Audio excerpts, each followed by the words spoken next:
در رابطه با نقش سرمایه گذاری داخلی صحبت داشتیم. که از موارد خیلی مهم داغ برای افغانستان همچنان هست. به کشور ما و به تمام کشورها از خلاصه روی کشور خود زیادتر صحبت میکنیم، به خاطر در قسمت اقتصاد ما پیشرفت‌های چشمگیر در کشور ما افغانستان نازنین میبینیم. در این مسیر که حرکت میکنیم باید برنامه داشته باشیم. ما روی این موضوع با مهمانان صحبت خواهد داشتیم و همچنان فراموش نکنید که خط ارتباطی میان ما و شما صفحه فیسبوک ما سلام صبح بخیر افغانستان و با ما در ست سلام صبح بخیر فضل حق حباب آگاه مسائل اقتصادی است. در رابطه با نقش سرمایه گذاری های داخلی روی پیشرفت کشور صحبت می داشته باشیم. سلام حباب صاحب، صبحتان بخیر، خیلی خوش آمدید. سلام بر شما عباسی صاحب، سلام بر ملت عزیزمان افغانستان و تشکر از اینکه دعوت نمودید. بخیر و عزت باشین. سرمایه گذاری داخلی چقدر روی پیشرفت یک کشور تاثیرگذار است؟ روی این مسئله صحبت می داشته باشیم. قبل از اینکه به این مسئله به این نکته بپردازیم، بیاین یک تعریف و یک معرفی از سرمایه گذاری داخلی داشته باشیم تا به بیننده گنگ نمانه. تشکر. درست است. خب سرمایه گذاری داخلی یعنی به اصطلاح به کارگیری منابع طبیعی و پولی داخلی از سرمایه تا منابع طبیعی شروع به خاطر بهبود شرایط اقتصادی، به خاطر اشتغال زایی، به خاطر کاهش وابستگی.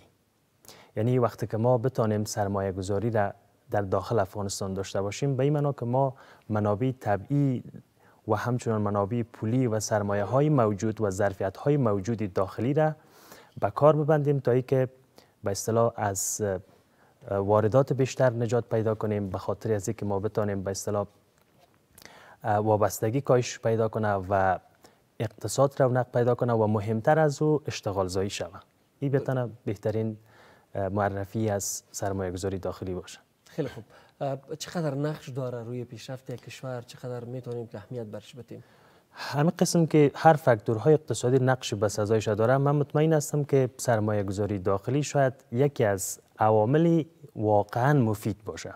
یعنی میتونه کمک های بشردوستانه، میتونه سرمایه گذاری های غیر مستقیم، میتونه استخراج معادن، همه چیز نقش داشته باشه، ولیکن راهی که میتونه افغانستان را به خود کفایی سوق بده سرمایه گذاری های داخلی است. درست. چرا که یگانه هدف سرمایه گذاری داخلی و یگانه مزیت سرمایه گذاری داخلی ایجاد اشتغال زایی است و وقتی که یک کشور اشتغال زایی پیدا میکنه یعنی بیکاری کاهش پیدا میکنه، یعنی فقر کاهش پیدا میکنه.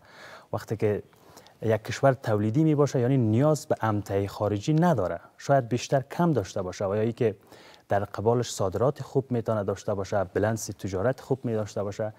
در کل واقعا یک فاکتور خیلی مهم برای رشد اقتصادی سرمایه گذاری داخلی است و خوشبختانه که سرمایه گذاری داخلی رو به رونق است. بسیار خوب. از فعلا هم کم اشاره رساندن. بین افغانستان در این مسیر چقدر پیشرفت داشته، چقدر دستاورد داشته و چه خوب از که در رابطه با وطن خود هم صحبت بکنیم. خب یک چند روز پیش شاید نمیفهم شما رفته بودین دمی کابل ننداری وقتی که اوجا یک نمایشگاه برگزار شد، من در اوجا فهمیدم که یعنی واقعا ما چقدر نزدیک هستیم به آن چیزی که واقعا میخواهیم. اوجا محصولات و امتعهایی را ما واقعا داشتیم به نمایش میگذاشتیم که مثلا چند وقت قبل نداشتیم. وقتی امیر رونق و امیر شگوفایی را میخواهیم داشته باشیم در آینده، بیم که دست به هم بتیم و تلاش کنیم که تولیدات داخلی یکی تقویت شود و دوم حمایت شود. اگر ما بخوایم که به اصطلاح این مسیر را ادامه بدیم، تنها به یک محصول با یک امتعه نمیشه، تنها به یک بود نمیشه. ما باید این تولیدات ما را چنان رونق بدیم که یک روز افغانستان یک کشور صادراتی مثل چین در سطح دنیا مبدل شود و این واقعا ناممکن نیست و ما به این موفقیت انشالله نزدیک خواهیم بود. خیلی خوب. مهمترین پیامدهای مثبت سرمایه گذاری داخلی روی خود پیشرفت کشور چیست؟ سرمایه ملی البته روی سرمایه ملی. البته یگانه نقشی که میتونه داشته باشه کاهش وابستگی است. یعنی وقتی که ما سرمایه گذاری داخلی می داشته باشیم، به طور مثال اگر ما همین گیلاسی که میبینیم اگر ما خود ما در داخل افغانستان تولید کنیم، نیاز نداریم به خاطر خرید یک گیلاس از خارج پول پرداخت کنیم و آن هم از اسعار خارجی که ما به او واقعا نیاز داریم. درست. وقتی که اسعار خارجی در بازار ما محدود و کم میشه، ما میبینیم که واقعا چقدر ما از این ناحیه ضربه میبینیم. وقتی یک محصول در داخل کشور تولید میشه، یعنی بحث پدیده فقر و بیکاری کاهش پیدا میکنه. یعنی جوانان استخدام میشه در بحث تولیدات داخلی و در قسمت رشد به اصطلاح توسعه اقتصادی میتونه که نقش بسزا داشته باشه. و در عین حال اگر دولت حمایت قاطع و جدی از تولیدات و محصولات داخلی داشته باشه و تاجرای ما را بیشتر به اصطلاح محدودیت ها در قبال اینکه امتحان خارجی را وارد نکنه در داخل کشور و از امتحان داخلی استفاده کنه، میتونه که یعنی به اصطلاح سرمایه گذاری داخلی بیشتر تقویت کنه و بیشتر رشد کنه و بیشتر به نفع کشور باشه. چطور این مسیر میتونیم که جلب بکنیم توجه سرمایه‌گذارانمون را، توجه خود تجار افغانستان را، کسایی که سرمایه‌گذاری خارج از کشور کرده که بیان در داخل کشور سرمایه‌گذاری بکنن؟ خب دولت خصوصا وزارت مالیه یک پیام مثبت و یک زنگ هشدار و زنگ خوب بر تاجران و سرمایه‌گذارای داخلی داشته، خصوصا در قسمت سرمایه‌گذاری در بودی مثلا زیرساخت و زیربنا و به طور ویژه میتونیم بگوییم که سردخانه ها. یعنی عدم به اصطلاح پرداخت مالیات را برش قائل شدن. درست. یک پیام خوش و یک پیام به اصطلاح مفید برای سرمایه گذار است. یعنی وقتی یک سرمایه گذار میخواهد داخل افغانستان سرمایه گذاری کنه، نیاز نیست به دولت مالیه پرداخت کنه. و این میتونه که به اصطلاح یک گرهی برای یکی از مشکلات ما باشه که مثلا ما میتونیم واقعا سرمایه گذاری کنیم. یکی دومی که وقت سرمایه گذاری توسط تاجران داخلی و تاجران خود افغانستان در داخل صورت میگیره، یعنی واقعا وابستگی ما نسبت به خرید امتاع خارجی کم میشه. درست. و فقر کاهش پیدا میکنه. در عین حال که فقر کاهش پیدا میکنه، افغانستان نمادی از تولید میشه، قسمی که ما در آینده ها و در گذشته ها بودیم. ما فابریکای تولیدی مثل نساجی، گلبهار، مثل دیگه فابریکایی داشتیم که در سطح ملی تولید داشت و فراملیتی تولید داشت. و من مطمئن هستم که اگر توجه بیشتر صورت بگیره در قسمت سرمایه گذاری داخلی و سهولت ها برای سرمایه گذاران ایجاد شود، مثل از اینکه عدم معافیت مالیاتی برشان از طرف وزارت مالیه پیشنهاد شده، این میتونه که خیلی کمک کنه تاجرها را و خیلی کمک کنه که رونق و رشد اقتصادی را ما شاهد باشیم. درست. جوانان را چطور مسیر بتیم روی سرمایه‌گذاری داخلی فکر و ذهنیت سازی بکنیم برشان که همین مسیر دنبال بکنه؟ فعلا مثلا جوانای خیلی خوب داریم که مستعد بودن در این دوره تحصیلیشان از بخش اقتصادی یا تجارت از رشته ها فارغ شدن، ولی بیکار و سردرگم هستن. این زندگیشون یک برنامه نداره، یک مسیر را پیش نگرفتن. و چطور میتونیم که انگیزه ایجاد بکنیم و یک ذهنیت سازی بکنیم که بیان توجه کنند روی این مسئله و همین مسیر را ادامه بدن؟ خب عباس، هر چیزی بالاخره از یک ذهنیت و از یک هدف ایجاد میشه. بدون شک. اگر جوانای عزیز و در کل به اصطلاح مردم عزیز افغانستان به این انگیزه باشند که اگر ما واقعا بخوایم پیشرفتی واقعی و حقیقی را در افغانستان داشته باشیم، این را طبیعی است که میدانیم اقتصاد بودی اساسی است، ولیکن به خاطر بقای یک اقتصاد خوب ما باید تولیدی باشیم. این را فراموش نکنیم. اگر ما یک امتر از خارج وارد میکنیم موقتی است. اگر ما امروز میبینیم که واردات ما بیشتر است نسبت به صادرات ما به این خرسند نباشیم. ما باید تلاش کنیم که تولیدات داخلی داشته باشیم و از تولیدات داخلی ما حمایت کنیم تا اینکه به پیشرفت و به ترقی نائل شویم. جوانای عزیز ما امروز نسبت به گذشته و نسبت به گذشته ها میدانند که واقعا راه حل چی است و یگانه راه حل تولیدی بودن است. یگانه راه حلی است که ما باید کشور صادراتی باشیم. درست است که صادرات خوب داریم، ولی که صادرات ما در بود منابع است، منابع طبیعی است، منابع زیرزمینی است. نباید اونا را آنچنان صادر کنیم. ما باید امتحان کار تمام صادر کنیم به کشورهای دیگر. و انگیزه ای را که من از اون نمایشگاه دیدم، علاقمندی جوانا را که من به اون نمایشگاه دیدم، همین نمایشگاه امام ابو حنیفه که در کابل برگزار شد، من 2 روز پای همونجا اشتراک کردم. من اونجا فهمیدم که انگیزه جوانا واقعا چطور است. من جوانای بسیار کم سن و سال مثل خودم را دیدم که در اونجا واقعا محصولات خودشان به نمایش گذاشتن. بنان انگیزه ها وجود داره و حمایت دولت را همچنان خواهان هستیم. واقعا او قسمی که بر تاجرای ما مثلا عدم معافیت مالیاتی قائل شدن برای سرمایه گذاری های کوچک و متوسط و خصوصا برای جوانای ما انگیزه ایجاد کنند تا اینکه تجارتشان را رونق بدن. درست. بزرگترین چالش به جذب و هدایت سرمایه داخلی در کشور چیست؟ خب چالش های متعدد وجود داره. یکی از چالش ها نبود امکانات زیرساختی معیاری است. درست. و عدم تضمین امنیت حقوقی. اگر امروز اکثر سرمایه گذارا را وقتی ما توجهش جدیش میبینیم، یعنی امکانات معیاری میخواین.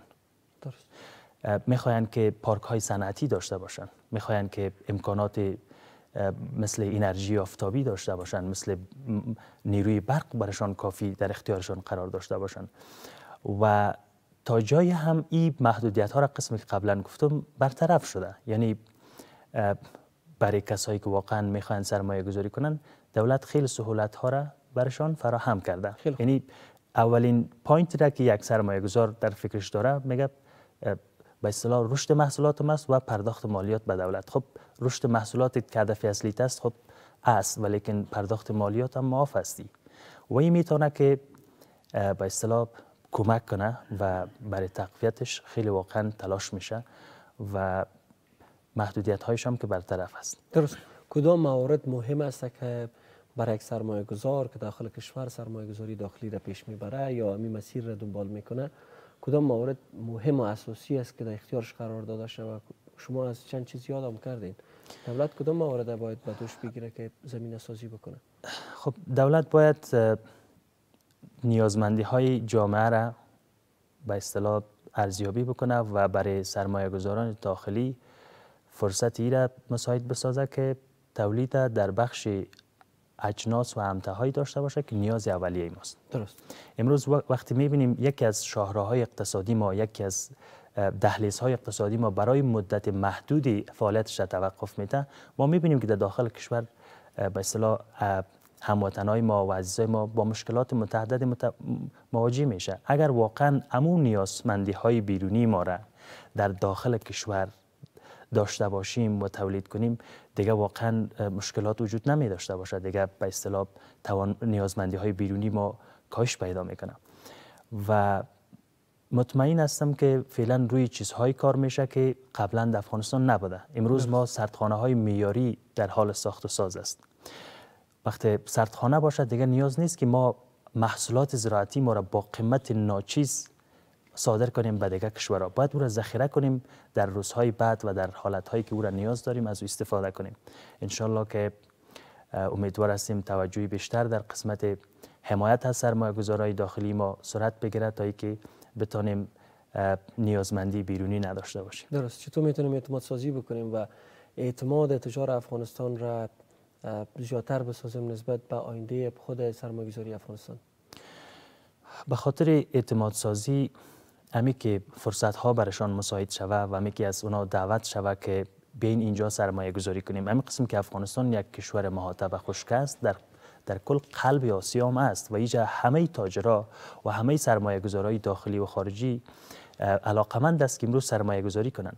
ما میبینیم که شرکت های چینی عملا در افغانستان سرمایه گذاری دارند. ما میبینیم که امروز تاجرای ملی و بین المللی علاقمند است که در افغانستان سرمایه گذاری کنند، به خاطر که فرصت خوبی است، به خاطر که زمینه سرمایه گذاری و بستر سرمایه گذاری فراهم است و به خاطر بیشتر اعتماد سازیش ما میتونیم که ببینیم که واقعا چقدر افغانستان رو به رونق است و باید ببینیم که چقدر تلاش میشه به خاطر بهبودی وضعیت اقتصادی، بهبودی به اصطلاح وضعیت اقتصاد ملی و اقتصاد مردم و خانواده ها. درست. کدام سیاست را باید در پیش بگیرن کسایی که در بخش اقتصاد هستند؟ یعنی کدام سیاست ها میتونه که هدایت بکنه از سرمایه های خرد مردم را به پروژه های بزرگ ملی؟ خب اگر واقعا قسمی که قبلا گفتم دولت تلاش بری بکنه که امتعه و اجناسی که نیازمندی افغانستان است. امروز ما میبینیم هر کشوری، هر شخصی، هر خانواده‌ای بالاخره نیاز داره برای امتعه و اجناس. درست. برای نیازمندی های اولیه ما باید تلاش بیشتر کنیم. یقینا. برای چیزهایی که واقعا نیاز داریم فرصت بیشتر بدیم، سرمایه گذاری های بیشتر صورت بگیره. در قسمت مالیه و بعض موارد دیگه. بله، البته خب قبلا گفتم که یعنی تاجرای ما از این فاکتور معاف شدن. خیلی خوب. و سرمایه گذارای ما فعلا یعنی ما میتونیم گزینه های مانند ای داشته باشیم که در کنار از این گذاشته شود که راه واضح تر شود و دگام باز شود. خب یعنی منظوری است که در کدام بخش ها باید سرمایه گذاری صورت بگیره و در کدام بخش ها باید تلاش شود که به اصطلاح پیشرفت دیده شود. ما میبینیم که امروز کشور ما از هر لحاظ آماده به پیشرفت است. در بخش صنعت زراعت، در بخش صنعت به اصطلاح تولیدات، در بخش صنعت ساخت و ساز و ساختمان و در بخش بند و برق و اینا باید کار شود و امروز صورت میگیره فعالیت های انجام میشه. هدف بازار است، چقدر میتونه که نقش کلیدی داشته باشه، راههایی که میتونیم که اجناس خود به فروش برسونیم در داخل کشور، پس دوباره بیاریم واردات صادرات داشته باشیم، چون سرمایه گذاری داخلی که صورت میگیره به اجناس ما نیاز داشته می باشیم، به موارد نیاز داشته می باشیم که باید داخل کشور نیست، است در ابتدا از خارج از کشور آورده شود ایجا سرمایه صورت بگیره. چون اگر یک چیزی ساخته میشه بعضی پرزجاتش شاید ما بتونیم تولید بکنیم، بعضی‌هاش باید وارد بکنیم. سر این مسیر چقدر فوکس صورت بگیره؟ خب وقتی که بالاخره سرمایه گذاری در یک بخش صورت میگیرن نیاز به امتع و اجناس و به اصطلاح مواد اولیه و مواد خام داره. افغانستان مواد خام به حد کافی داره. مواد اولیه به آنچنانی داره که ما امروز بیشترین صادرات ما همین مواد اولیه و مواد خام است. اما در قسمت امتعی کار تمام، محصول کار تمام، ما نیاز به یک مقدار اجناس و تجهیزات داریم. اونا باید از بیرون خریداری شود، فرصت خوب برای تاجرها داده شود و بعداً اما محصول ما خود ما در داخل افغانستان داشته باشیم و حمایت قاطع دولت از استفاده محصول داخلی. ما نباید یک جنسی که در داخل افغانستان تولید میشه عین جنس از بیرون وارد کنیم. واقعا چی نیاز است با قیمت گزاف و با قیمت گران یک جنسی که در داخل تولید میشه او را استفاده نمیکنیم، میریم یک جنس قیمتی را از بیرون خریداری میکنیم. و اگر راه پیشرفت اقتصاد افغانستان را ما در نظر بگیریم، مطمئن هستم جز سرمایه گذاری داخلی دیگر چیزی وجود نداره، چون دیگر چیزها موقتی است. سرمایه گذاری های تاجرای خارجی در افغانستان منفعت شخصیشان خط قرمزشان است، ولیکن سرمایه گذاری داخلی بقا داره. سرمایه گذاری داخلی برای افغانستان است و برای مردم افغانستان خواهد بود و خواهد ماند. درست. نیروی کاری متخصص، البته که بس نیروی کاری خب ماشاءالله خیلی زیاد داریم، جوانان زیادترشون میخواین کار بکنه.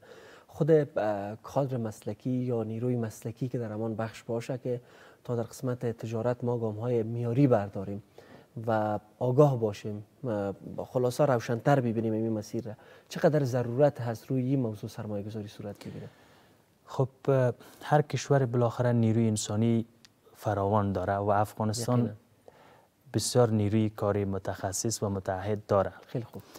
اساتید و عزیزایی که واقعا در این ناحیه تلاش میکنن دستانشان از بوسیدن است و ما این نیرو را به حد کافی داریم. هر چیزی بالاخره نیاز به یک متخصص داره و ما اگر بخوایم سرمایه گذاری کنیم متخصصین اقتصاد به حد کافی ما داریم که اونا میتونن از منابع و امکانات موجود و بالقوه و بالفعلی که در افغانستان وجود داره استفاده خوب داشته باشه. یعنی ما با مسئولین به اصطلاح سکتورهای اقتصادی حرف بزنیم که واقعا چی نیازمندی را شما میبینین و در کدام بخش باید سرمایه گذاری صورت بگیره که شما به اصطلاح مسئولی همی بخش باشین و فرصت سرمایه گذاری برشان مساعد شود، دولت سرمایه را در اختیارشان قرار بده و همین قسم ادامه بده. خیلی خوب. درنمای خود سرمایه گذاری داخلی را مرتبط با اقتصاد افغانستان چگونه می‌بینید؟ خب یعنی اقتصاد و به اصطلاح سرمایه گذاری داخلی یک ارتباطی با هم پیوسته و همچنان ارتباطی دائمی داره. ما اگر واقعا تولید داخلی داشته باشیم عباسی صاحب، ما میتونیم که به اصطلاح در آینده های طولانی خودکفا باشیم.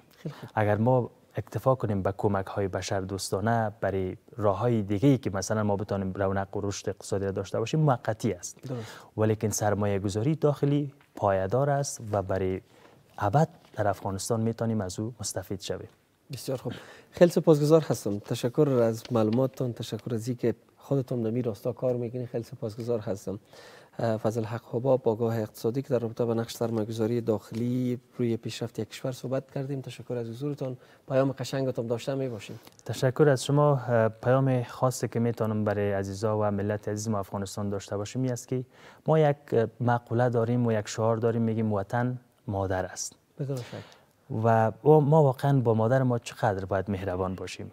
برای مادر ما باید چقدر جانفشانی ها و جانفدایی ها کنیم، به خاطری که مادر ما آباد و پیشرفت و به اصطلاح شکوفا باشه. ما باید از هر نوع تلاشی دریغ نکنیم و به خاطر رضایت او باید از همه اکنون دست به کار شویم. خیلی خوب، خیلی سپاسگزار هستم. تشکر از حضورتان. موفق باشین و وقتتان خوش. تشکر از شما. سلامت باشین. زنده باشین.